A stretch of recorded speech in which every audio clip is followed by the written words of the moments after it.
We're on in your notes, we're on lesson number 3. And so if you want to get there, if you don't have a copy of the lesson, same as last week, if you'll raise your hand, they'll bring one to you right now so that you've got a copy, and that way you can follow along. There's also a new article for today and some thought-provoking things that I think will be helpful to you. I don't necessarily agree with everything in every article, but I think they're thought-provoking and help open up some discussion and some thoughts in your life as well. Now, last week we talked about the personalities, our strength through our differences, and we talked about our different personalities. We talked about 4 different personalities. We have the lion personality, the take charge, king of the jungle. It's my way or the highway. We have the very decisive and will get the job done. Then we have the otter personality. The otter is a party looking for some place to happen, kind of undisciplined, happy-go-lucky. Everything's going to work out somehow, and just kind of optimistic because just it'll work. And that's the otter. And then we have the retriever personality, and the retriever is that puppy dog personality, the one that wants to make you feel good, the one that is going to be a close friend, a good friend, the one is very responsive emotionally and otherwise, and but also very indecisive and fearful. And then finally we have the beaver personality. And the beaver, if you want something done, leave it to beaver. Very detail-oriented, very much looking to do it. If you can't do it right, don't do it at all. That's the beaver personality. So we got 4 different personalities. Everyone in this room is one of those 4, and you have a secondary. So you're either a lion otter or a beaver retriever or an otter lion or whatever else it might be. You have a dominant and a secondary personality. It takes a little bit of work sometimes to figure out which one you are, because some of the personalities have the same characteristic for different reasons. And so you've got to determine not only what the characteristic is, but what the motive is as well. And sometimes it's hard to tell which is dominant. And by the way, even in different situations, for example, you can be an otter lion and more of a lion at work and an otter at home outside of work. And so it will change a little bit in the situation that you're in. And so it's important to determine what my personality is. And one other thing, by the way, and that is you can be a lion, or you can be an otter. You can be all of one personality. That's kind of rare, but it does happen, and that has its own set of problems as well. And so you need to understand your personality for a number of reasons, and then you also need to understand your spouse's personality as well. And it's good to understand your children and the other people around you, your boss at work, your coworkers. It just helps you to understand them and to communicate better and to work better with them. Now, when we look at these different personalities, there is no good personality and there is no bad personality. In the lesson last week, I kind of emphasized certain things. They may have even sounded bad. Well, that's my personality. That sounds bad. Every personality has its strengths and every personality has its weaknesses. And it's not better to be a lion than a retriever or to be an otter than a beaver. There's not one personality that's better than the others. There's not one personality that's worse than the others. And there are no combinations that cannot work. And you can take 2 lions and make that marriage work. You can take a lion and a retriever and make that marriage work. There's no wrong combination and there's no right combination. In most marriages, they're usually opposites. Usually a lion will marry a retriever. Usually an otter will marry a beaver, because we're attracted to what we are not, and usually what we are not is attracted to us. The lion personality is attracted to the retriever because retrievers just, they listen, they do what they're told, they let the lion make decisions, and the retriever is attracted to the lion because here's somebody that's decisive and is going to tell them what to do and to take charge, and that's what they're looking for. And so there's no right or wrong combination here. Now, singles, if you're not married yet, what you need to do with this understanding, with this knowledge, is to go into that relationship with open eyes and realize what you are getting into. If you're dating a lion, you're going to be living with a lion for the rest of your life. And it may seem good now, but some of the things that are great to date are not great to mate. And some of the very things that we fall in love with are the things that we hate later on.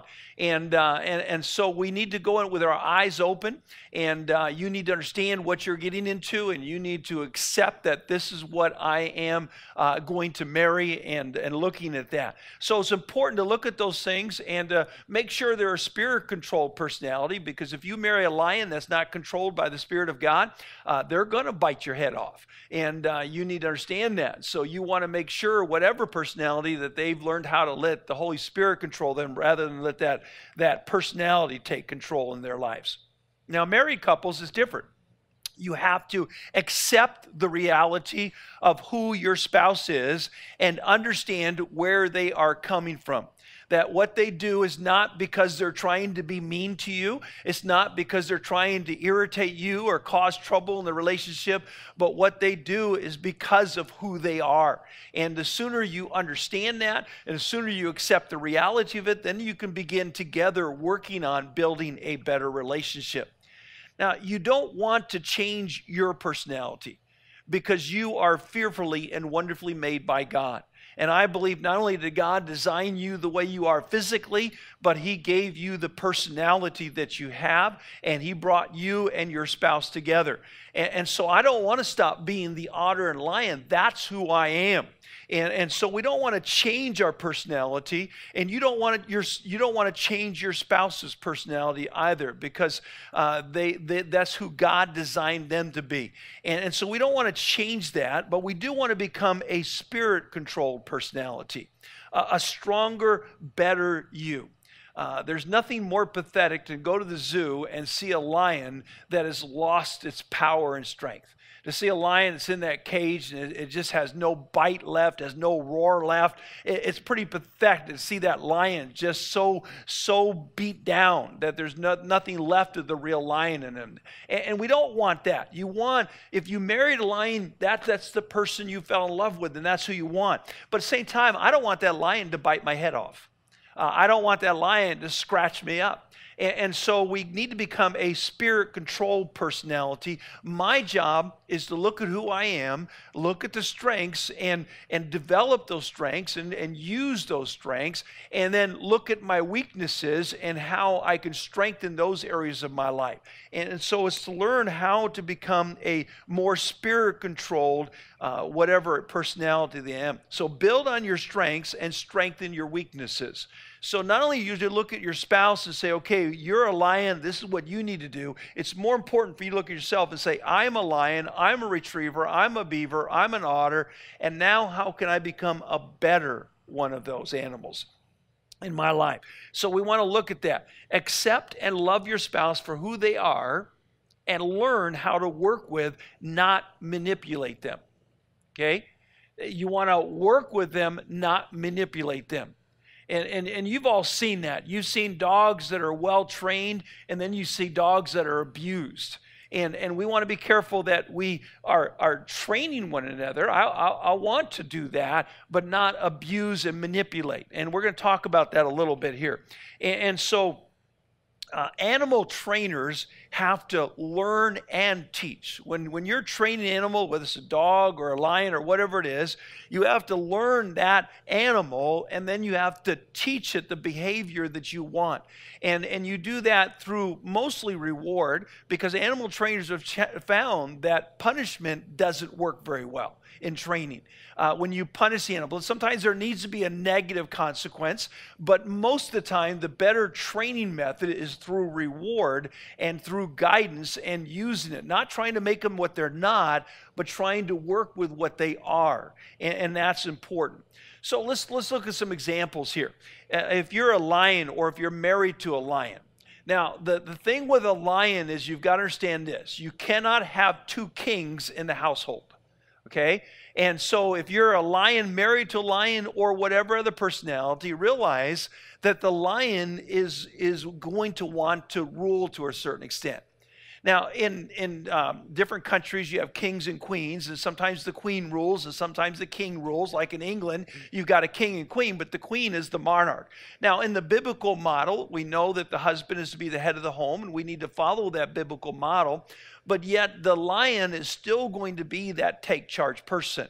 And that's what makes it difficult if the wife is the lion, and especially if the husband's retriever, that makes it difficult to follow the biblical model. Now, if she is a lion, how do you make her feel like queen even though you rule?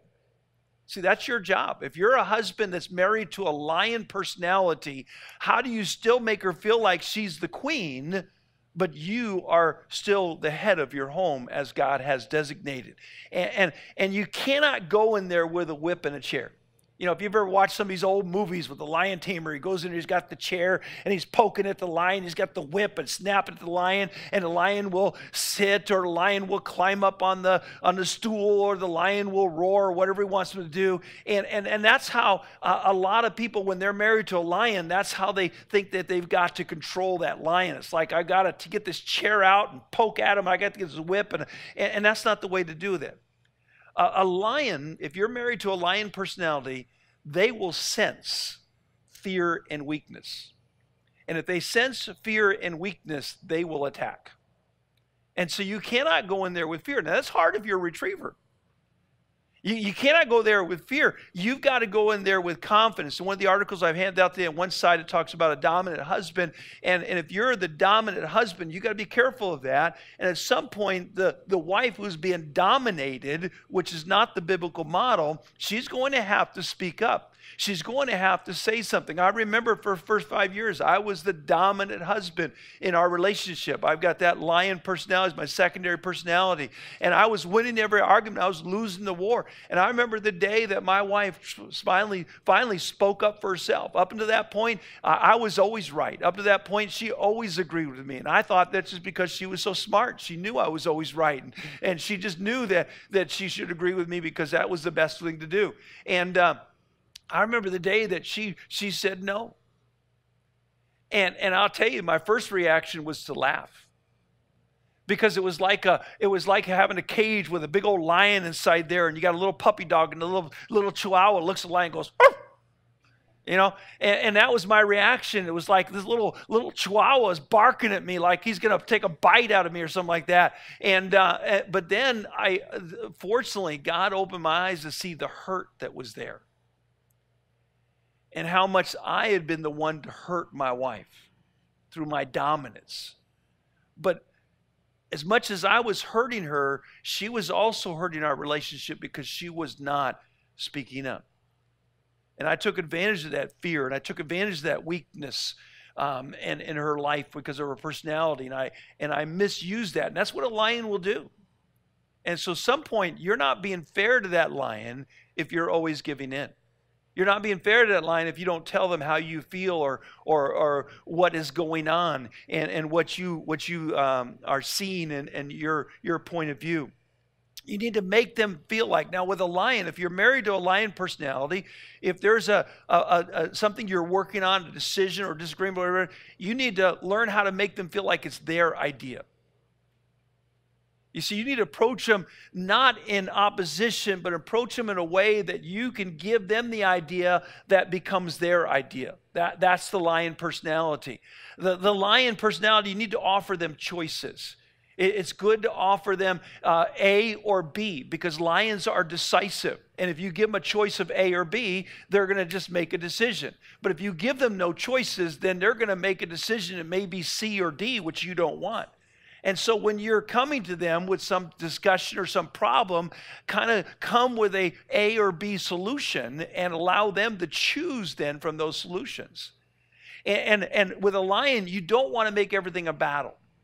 The tendency is you're married to a lion, what happens is it becomes a battle because you approach them in a way with that fear and that weakness, and it becomes a battle in that situation. And often those who are married to a lion, they're already on the defensive. They're already upset because they're anticipating a battle, and they make it into a battle. And don't give lions ultimatums. If you're married to a lion and you say you're going to do this, or that's not good. See, you've got to learn how to work with that lion. Now, we could go into a lot more. I'm just giving you some brief ideas because what I want you to do, if you haven't already done it, you should have already come to the conclusion, this is my personality and this is the spouse's personality. You guys should have discussed that, and you should be in somewhat of agreement as your personalities. You may still be working through that. Yeah, and because sometimes we don't always agree on that because we don't always see ourselves in the same way. But you should already, by this point, know what your personalities are.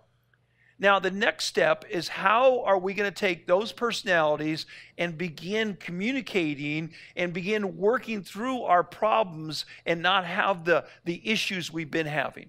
Now, if you're married to an otter, what do you do there? Well, with otters, timing is essential. You've got to pick the right time. If they're doing something else, they're not going to stop and pay attention to you. Your timing is essential. So if they're in the middle of maybe reading the newspaper or middle of watching a program or doing something else, that's not good. Otters are just not good at multitasking in that way, and they're not good at stopping what they're doing and giving you their full attention. So you want to learn to use better timing. You want to make decision making fun.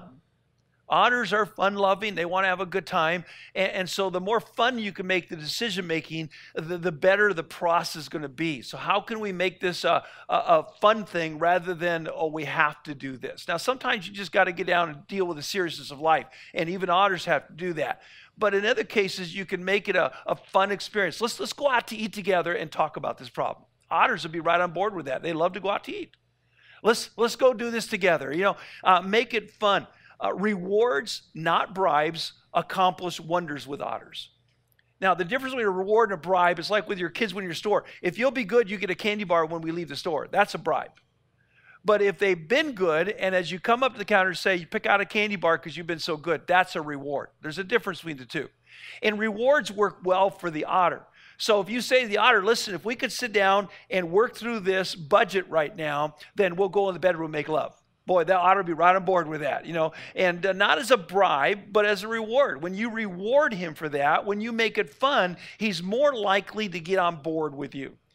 With the otter, you have to clarify your words, and especially his words. And like I said, an otter, a minute for an otter can be anywhere from 60 seconds to forever.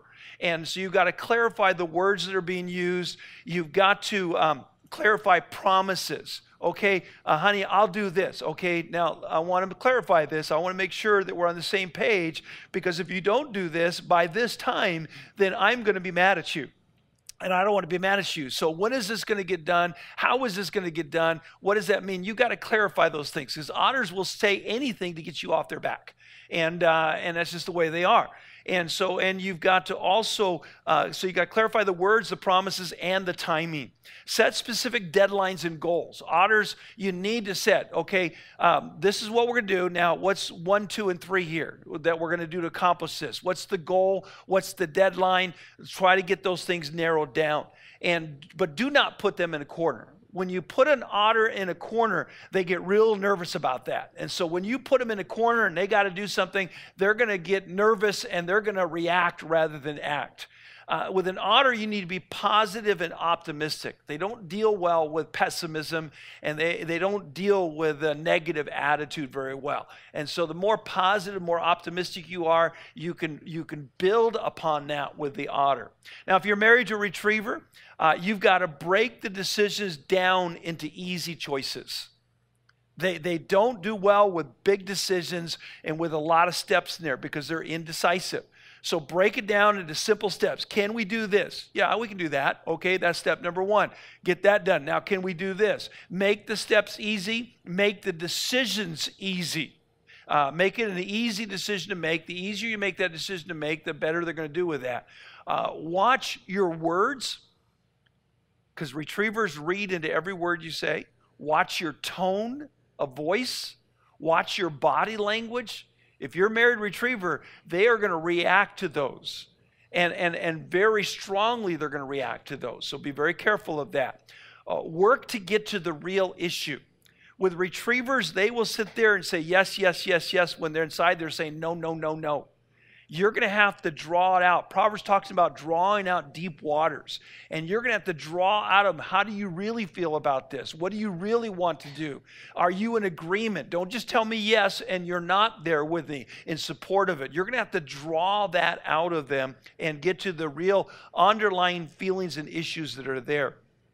And then don't necessarily take them at face value. They can sit there with a smile on your face saying, yeah, that sounds good, and it's not good. So don't take them at face value. And you've got to it's kind of like with an animal. You've got to stroke and pet and them emotionally. You got to as you're talking about a problem, especially if it's an emotional problem, you've got to verbally and emotionally, maybe even physically, just be encouraging to them, like petting an animal or stroking or scratching the back of like my dog used to love it when I scratched the back of his head right back here, and you may need to do that with the retriever. Now, if you're married to a beaver, be prepared and thoughtful. If you're not prepared, the beaver's going to tear you apart. So you've got to come doing your homework. And that's hard if you're an otter. But you've got to come with your homework. You've got to come prepared. You've got to have thought this through. Don't take offense at their criticism, because they're going to find out everything wrong with it. My wife is part beaver, and I love her dearly, but like with the devotions, I give her the devotion, I send it to her, and the first thing she does, in fact, I sent her 2 today, and I said, before you get out the red ink, tell me what you think about the devotion. Because her first response is to find all the mistakes and all the problems. Now, for a lot of years, I took that as criticism. She never, instead of saying, hey, this is good, and you need to correct the spelling of this word, she would tell me this is all wrong. And then sometime down the road, she might tell me it's good. And so don't react to that. Now, if you're a beaver, try not to do that as much. Try to be positive even in your criticism of what they're doing. So don't react to their criticism. Be ready to answer questions and concerns. Don't take it as a challenge. A beaver is married to a lion. The beaver says, well, what about this? What about that? What about that? Lion's wife, just do what I tell you. But they've got genuine concerns, they've got genuine questions, and you need to address those. You need to be willing to look up the answers for those. The otter's attitude is, oh, just don't worry about it, it'll work out somehow. No, it isn't going to work out somehow in their mind. They need to have those questions answered. And then prove you are listening even if you don't agree. A lot of beavers feel like if you don't do what I tell you to, you haven't listened to what I said, because I know what I'm talking about. So you've got to learn how to make sure they know that you have listened and understood them, and even though you're not in agreement with them, doesn't mean you've not paid attention to them. And it's very, very important you do that. And then help them to have faith in God and you. Beavers have a tough time with faith because they see all the problems. And they have a tough time even trusting God, and they especially have a tough time trusting their spouse, especially if you're an otter. And so you've got to give them a reason to have faith. And part of that is like with a beaver, one of the best things you can do with them is when you're done discussing the issue is to pray about it together. That helps give them faith. To talk about how God's answered our needs in the past, that helps give them faith. To focus on that, to make sure that they know you listen. So it's important with these personalities that you understand your personality and you understand your weaknesses, because that's what you have to work on. You understand your strengths because that's where you're going to build from. But many times your strengths are the very things that frustrate and upset your spouse most. And then to understand your spouse's strengths and weaknesses and how can we work together and communicate together. And so we'll talk about that a little bit more later on. Let's go on to the next section there, and that's on creation, our differences based upon creation. In Genesis chapter 1 and in verse number 27, the Bible says, so God created man in his own image. In the image of God created he him, male and female created he them. And so God created us as male and female. And we are very, very different. Now, if you ask a woman to describe an ideal man, she will describe a woman in every way except for physically. Because that's what she wants. She wants somebody like her, and vice versa as well. But men and women are different. Somebody once put it this way. Let's put that first picture on the screen if we can, fellas, there. And with that first picture here, this is what the difference between men and women. I don't know if he's got it right. There we go. There's the difference between men and women. The women are bottom, and the men are top there, okay? Men are pretty simple. And women are very complicated, and they have all these dials and all these switches. And the other thing is you got to get them in the right order. And the order changes every day. And so men and women are very different. And put up the second one there if you can. The second thing, this is the difference between a shower for a man on the left and a shower for the woman on the right. Now, you're laughing because that's true, isn't it? There's a lot of truth to that. You know, men, they've got everything in one container. And women, they've got a container for everything. That's the difference between them. And then one other thing, this is the difference in how men and women go shopping. And so put the third one up there. And the red is the woman when she goes shopping. And the blue is the man. Men don't shop, they hunt, okay? Now, everything I say about men and women is adjusted to your personality. Personalities change us, and there's other factors that change us. So these are general statements. But most men, when they go to the store, they're going to go buy a shirt. They're hunting for a shirt. And that means they go in, there's the rack, there's the shirts, look for one shirt, there's the one that fits me, get it, buy it, go home. Women, they go to buy a blouse, and on the way to buy the blouse, they stop at the shoe store. We're not here to get shoes. You know, it's like going hunting for a deer and looking for bear. You know, you're not looking for bear, you're looking for deer. And then you stop at the shoe store, and then you stop at the jewelry store, and then you go to the store, and you got to go through every sales rack in the store. I hate Ross's. I hate it with a passion.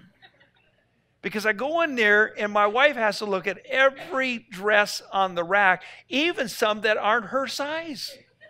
Why are you looking at a section not your size? Because they look nice. You know, it's just a whole different way of approaching things. So we are different as male and female, not just in the outward obvious ways, but in many ways. For example, first of all, letter A there is our physical differences. Our physical differences. Now, we are different, obviously physical, in our shapes and our body parts and things like that. But let's go a little deeper than that. And number one is men have a greater upper body strength. And women have stronger legs. And by the way, better looking legs too. So men are stronger in the upper body. Women are stronger in the lower body. It's the difference between the two. Second difference between the two is that 40% of men upper body weight is muscle. 20% of women's upper body weight is muscle. That's a big difference, isn't it? And by 25 years of age, women have 2 times the percent of body fat as men do. Twice as much body fat as men do.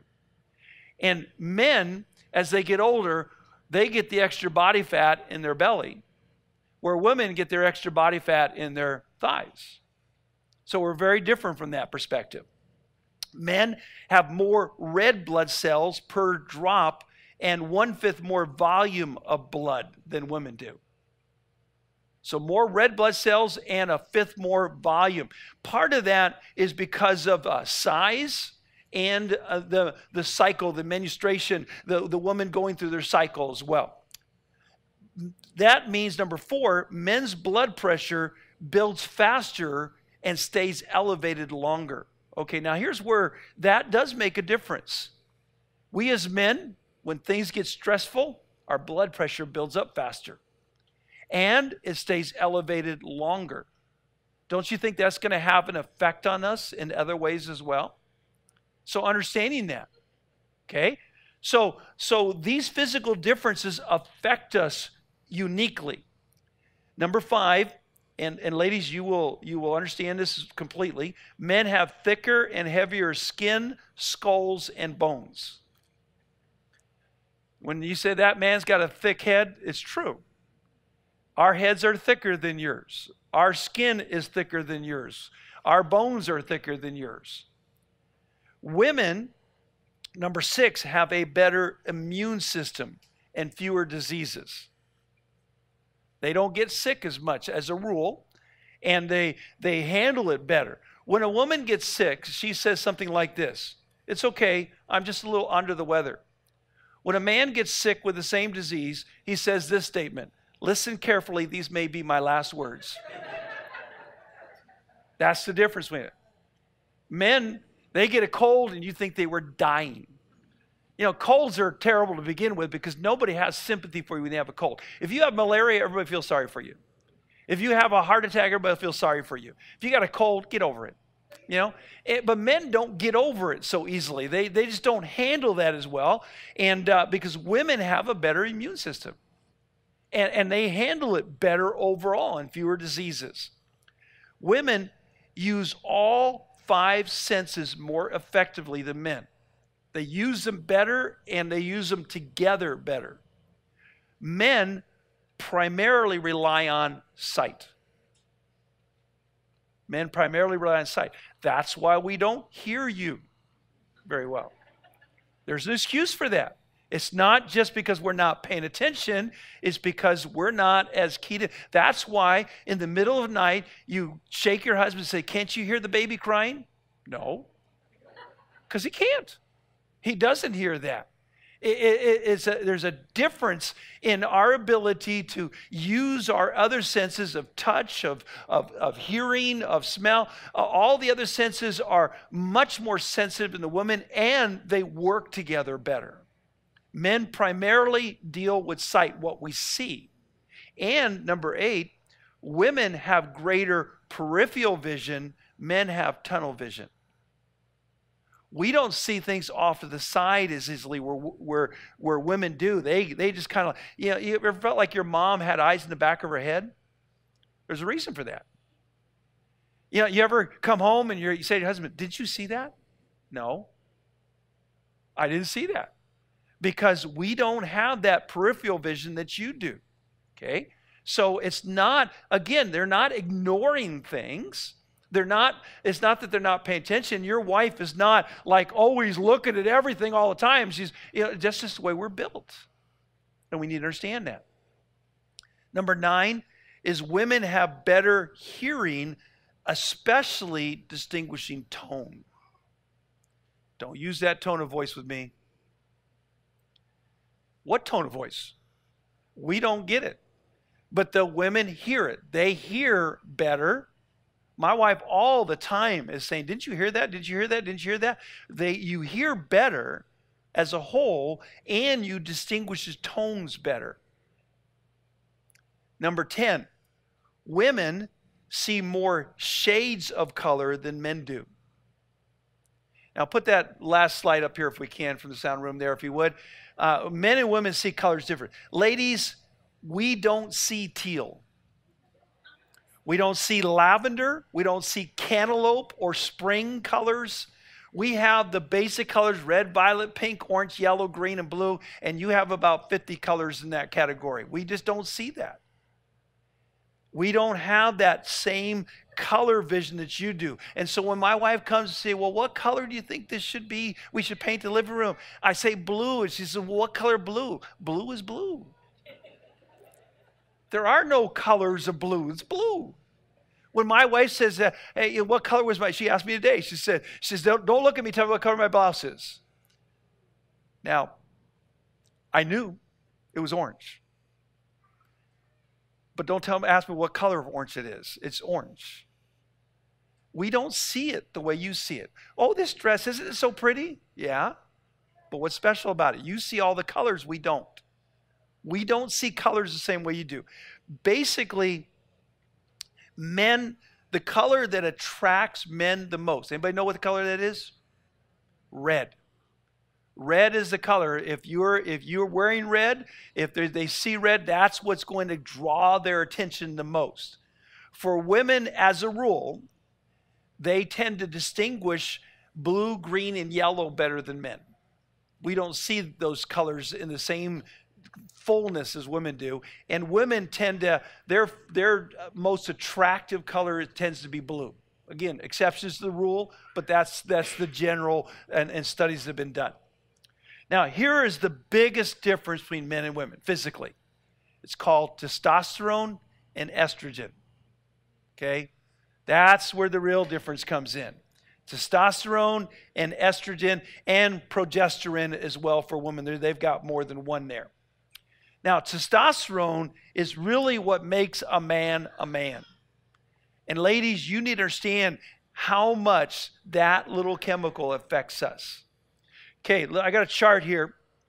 And on this chart, we're going to start at 13 years of age, going to 103 years of age.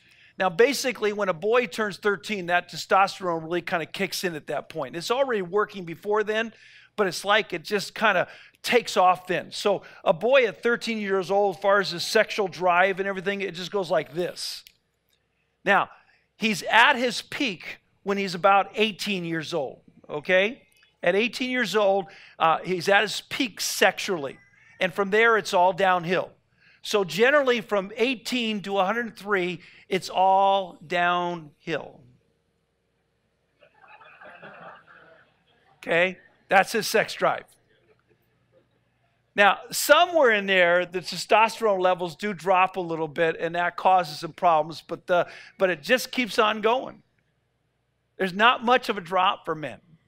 Now, women, if you were to chart their sexual drive, it starts around 13 years old, and it goes like this.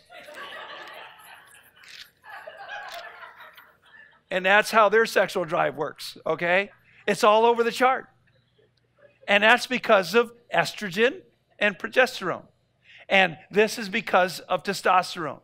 If you ladies really understood what testosterone does to us, you'd be more disgusted with us than you are now. It's not that he's doing this on purpose. This is doing it. This controls him, not just sexually, but in many other ways as well. It controls a number of things. Now, testosterone for a man, the testosterone controls his confidence. It makes him more assertive. It gives him a longer life. Men that have low testosterone tend to die earlier. He's more optimistic. All of these are characteristics they've proven that are affected, and really men are driven because of testosterone. Now, something interesting is men have a testosterone cycle, just like women do. There is a cycle in a woman because of estrogen and progesterone. We call it her menstrual cycle. Men have a cycle as well. And what's really interesting is when they're married, it tends to sync in cycle with their wife. And testosterone tends to peak at the same time that she is most sexually receptive. It's peak at the same time her cycle peaks as well. And what's really interesting, it also, testosterone peaks on weekends. So when your husband says to you, hey, it's Saturday night, there's a reason for that. And you ladies understand how much estrogen and progesterone, how much those hormones affect you on a monthly basis. It also affects your husband. Testosterone does. And so we need to understand this. And so much of what men are blamed for is part of how God designed them, part of that chemical that runs through their body. It's part of what makes them men, gives them their confidence, helps them to be assertive, it helps them to be optimistic, but it also it creates challenges just like the hormones do for ladies. Women have more oxytocin than men do. Now that's called the love or moral hormone. And what this is testosterone causes it to be inhibited. It actually blocks this oxytocin. And oxytocin is a powerful hormone that acts as a neurotransmitter in the brain. When you hug or kiss somebody, especially somebody you love, the oxytocin levels increase. So that's why it's called the love hormone. In fact, this hormone plays a huge role in pair bonding. The hormone is greatly stimulated during sex, birth, and breastfeeding. Now, 2 out of 3 of those men don't do. Oxytocin is the hormone that underlines trust. It is also an antidote to depressive feelings. And by the way, where does it come from, ladies? Breastfeeding, childbirth, and sex. If you're depressed, sex can help you. So ladies, you understand, you have more of that hormone than men do. That's why men have trouble bonding. That's why men have struggles in the feelings of love, because we don't have that same chemical that you do. And so we're going to react differently chemically to you because of that. All right, then there's also mental differences. How far did I go in your notes? I don't have a copy of the page there. We got a couple more fill in the blanks. I think we're down by where the brains are, right? You got the brains on your page? Okay. All right, mental differences. Now, men are lateral in thinking where women are bilateral, okay? Men are lateral, means we kind of have one-track mind, where women are bilateral. Now, there's an interesting study, and this one is one, I try to confirm my studies, because you can get anything on Google, and you can get opposing studies, same studies and opposing points of view. And so I always try to do my due diligence research. And this is one study I've read over and over again. They've done a study where when a child is born, there's a chemical reaction that happens in the brain of the male child when he's born. And what happens is that chemical reaction actually kills some of the connecting brain cells. We have two halves to our brain. I've got the two halves right up here, and they're connected together, and it destroys some of those connections between the two brains, two halves of the brain. And what happens is the emotional half of our brain, the right half, isn't it? The emotional half is the right half. It shrinks, and the logical half of our brain enlarges in the male child. Now, my wife said that explains a lot, okay? In the end, we have as much brain capacity as a woman does. The difference is we have fewer connecting fibers between the two halves. And so generally, when a man thinks, he primarily thinks with just one half of his brain, usually the logical side. Where when a woman thinks, she thinks with both halves working together. They're going back and forth. And so she's thinking logically and emotionally going back and forth between the two. Now, men tend to, as a rule, when they do get emotional, it's like they flip a switch. They can't work the two halves together. And so if they get emotional, they stop being logical. You ever notice that about men? Generally, a man, if he cries, very rarely you'll see a tear trickle down a man's cheek. If he cries, he bawls. It's like he loses control. A man doesn't giggle, he laughs. Men, they don't get a little bit upset, they get angry. It's like, what happened? They go from logical to anger. It's just like somebody flipped the switch, and they did. He went from one side to the other. They don't work together well. Whereas a woman, when she's thinking, it's going like this the whole time. Back and forth, back and forth, back and forth. This is what we call a woman's intuition, because her emotions are directly connected to her logic. Many times my wife and I have been dealing with an issue, and I'd say, well, she'd say, well, I don't think that's what we should do. And I say, well, why? And she says, it just doesn't feel right to me. I said, okay, why doesn't it feel right to you? I don't know, it just doesn't feel right. And the man in me is saying, there's got to be a reason. And she's saying, I can't tell you a reason, it just doesn't feel right. And I get frustrated with her because it doesn't feel right. You can't work with it doesn't feel right.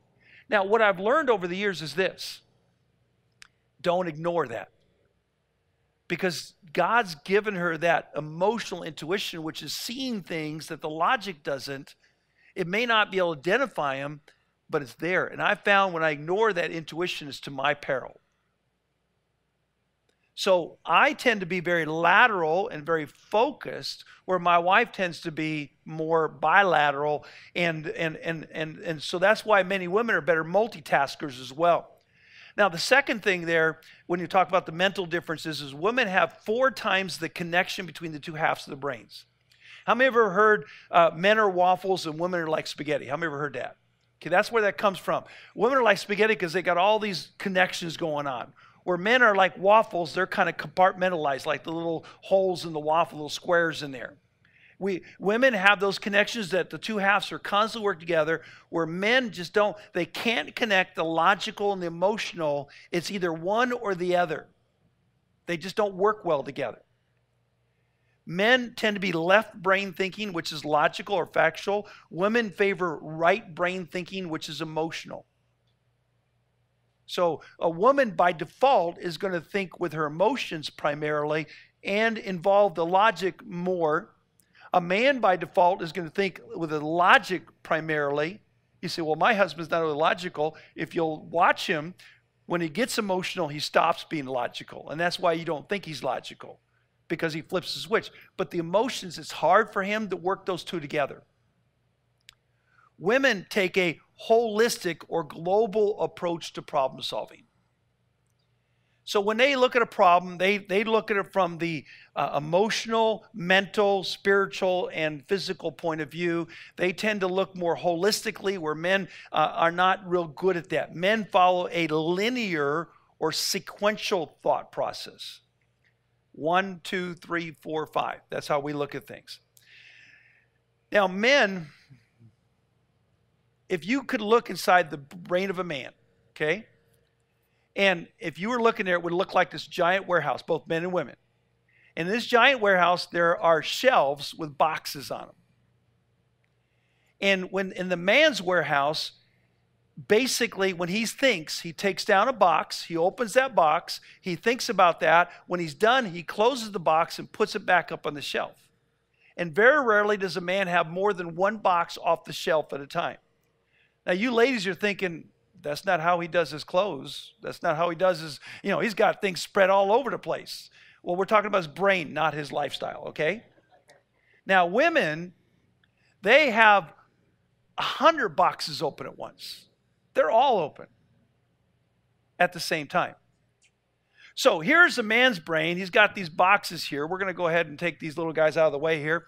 And he's got the boxes here. And this is a man's brain, okay? These are all the boxes. And when men are dealing with something, they take that box down. And so each box has got something different inside of it. For example, this box here is food, okay? So when it's dinner time, this is the box that he deals with, food. Now, they've got all these different boxes. And what do you think the largest box over here is? What do you think it is?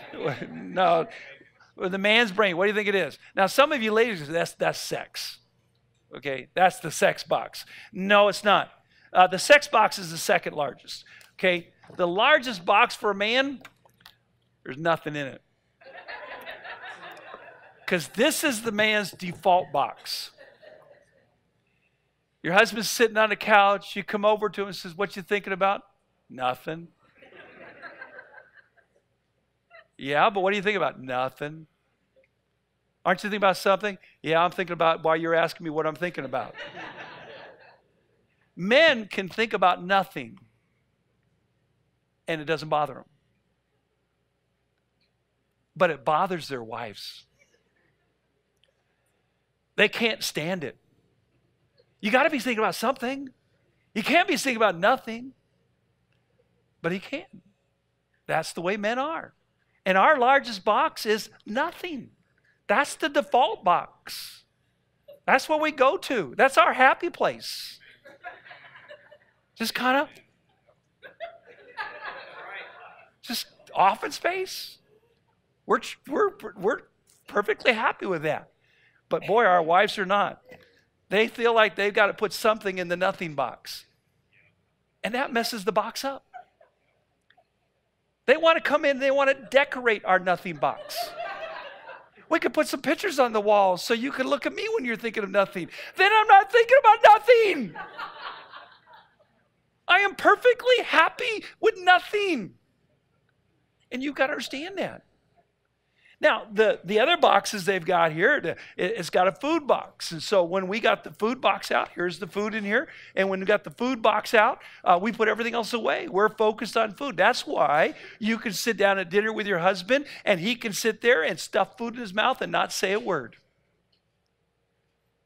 Because it's the food box. It's not the discussion box. We're eating.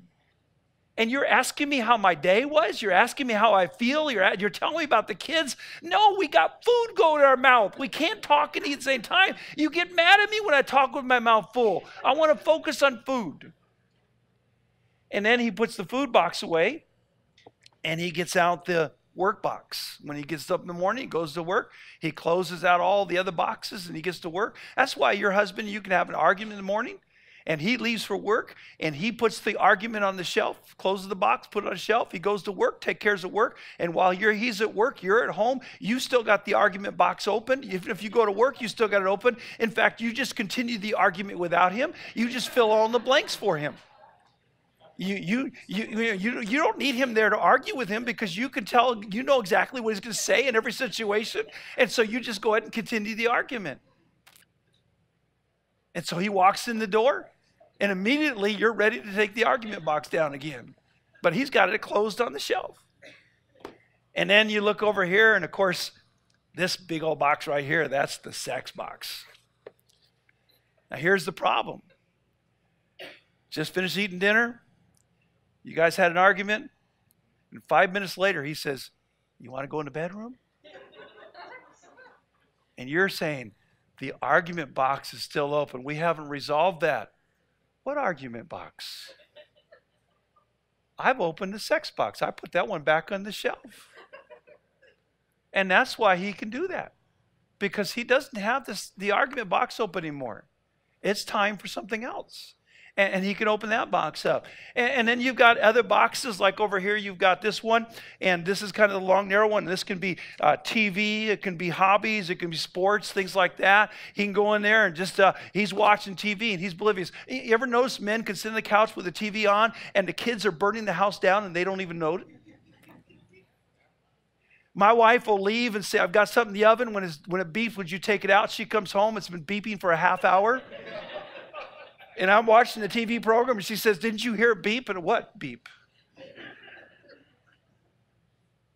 All I got figured out at that point is I'm not going to get to open the food box now because my dinner's burned. And then we got other boxes. We got this box right here. This box is the cleaning box. This box right here, this one is the listening to our wife's box. And then we got this box right here. This one here is the box that says inside of it, it says feelings box. How do you feel, honey? This is our feelings box right here. We take it down, that's all we have. Okay, but we do have this nice, isn't this a pretty box? We have this nice, pretty box. We even decorated it. You know who's inside this box? This is our wife box. And this is our nicest box because we love our wives. But the problem is, we just don't understand her. And ladies, if you can just get this across. What do you think about, honey? Nothing. Don't get mad at us because we're not thinking about you. When it comes time, we'll take that box down. But right now, we're thinking about nothing, and that's our happy place. And when we come to you and say, you want to have sex right after we've just been fighting and arguing with you, that's because we put that box away. We thought we were done with it. And men think differently than women do. Women have every box open all the time. I don't think they ever shut a box. And their nothing box is about this big because women can never stop and do nothing. Because there's always something to do, isn't there, ladies? There's always the kids, there's always the dinner, there's always the cleaning, there's always this and that and the other thing. And you just have no nothing box to speak of. And every box is open. That's why when you go to bed together and you're ready to make love and your wife says, is the door locked? And the husband says, I don't care. But she does. Or you're laying there and you're going to make love together and your wife says, by the way, the kid's teacher called today. Oh, that's real sexy. Where'd that come from? It's because their boxes are all open. And when you begin to understand that, you begin to realize we think differently. And you don't get mad at your husband because he's in his happy nothing place. And you begin to understand that, hey, he wants sex even though we just had a fight. Now, he needs to understand, you need to understand that she's still got that box open. If you want to have sex, you better settle that box and help her put a lid on it so she can put it away, because otherwise she's not going to be happy. You got to understand, you think differently. You got the two brains on there, and men and women's brains are different. And there's study after study to prove that. It's not sexist. It's not, just by, it's by design. Women, number 7, women can take in more information at a time. Men tend to be more focused. Now, again, you ladies are saying, yeah, but he's not focused when I'm talking to him. That's because he's in his nothing box. He has a happy place. And we're looking at you, but we're thinking about nothing. Women tend to multitask better than men. Men have to stop what they're doing to focus. Women don't. If men are going to do something else, they got to stop this and they got to go focus on that. Women, they can multitask better. Men think about sex 19 times a day. Women, an average about 10 times a day. And most of the times the women are thinking about sex is how to avoid having sex with their husband. It's a different thought process. Now, there's exceptions to the rule. And there are some couples where you're saying, well, the wife wants more sex than the husband does. She wants it more than I do. And right now, the men in the room are thinking, boy, I wish I was married to her. I wish my wife wanted it more. And the women are thinking, if they're, thinking you have a husband that doesn't want sex all the time, what are you feeding him? Because we think differently. It's by design. It's not just your husband. It's men, as a rule, think differently than women think. I'm not sure if I pronounced this right, but the amygdala, okay, that's part of the brain. Let me see if I can show you that here. This is the man's half the brain, the left side, and it's got the amygdala. It's a very tiny little thing right about here in the brain, okay? And on men, that amygdala is, it's 2 times as large as the women. Now, this little part of the brain is the place that controls sex. So our sex control place on our brain is twice as big as yours, ladies. And not only that, it's a place that also causes fear. When you get afraid, it comes from right here. And that's why most men are afraid, I'm not getting sex tonight. It's the fear one. It's that fight or flight part of the brain. And that's bigger on the men. Now, on the women, it's the hippocampus, okay? The hippocampus right here. And it's also in the same general area, and it's also very small. But for the women, that hippocampus is 2 times larger than the men. And that's what controls emotion and memory. You don't remember our anniversary? It's because he's got half the size that you do of memory. And it's emotions, and we'll find out later. When women remember things, they remember the emotion of the moment, where men remember the action of the moment. Why? Because it's 2 times larger. So what I'm trying to say is we need to understand, both men and women, why do we think differently? Because God designed us that way. And when we begin to accept that, then we can begin to work with that.